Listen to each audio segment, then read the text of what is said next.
अस्सलाम वालेकुम to all your student. आज पैराग्राफ नंबर 2 है यूनिट नंबर 3 का।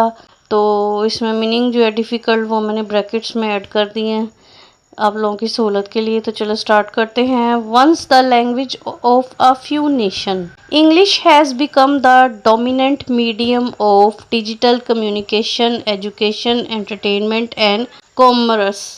कभी चंद ममालिक की ज़ुबान रहने वाली अंग्रेज़ी अब डिजिटल मवासलात, तालीम, तफरीह और तिजारत का गालिब ज़रिया बन चुकी है।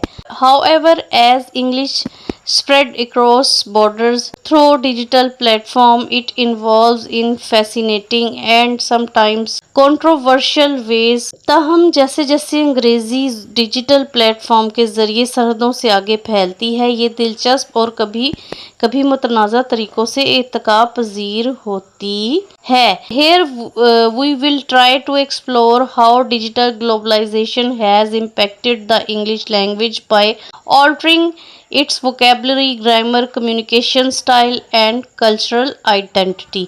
यहाँ हम ये जानने की कोशिश करेंगे कि डिजिटल ग्लोबलाइजेशन ने अंग्रेज़ी ज़ुबान के अल्फाज, ग्रामर, मवासलाती अंदाज और सकाफ़ती शनाख्त को कैसे मुतासिर किया है।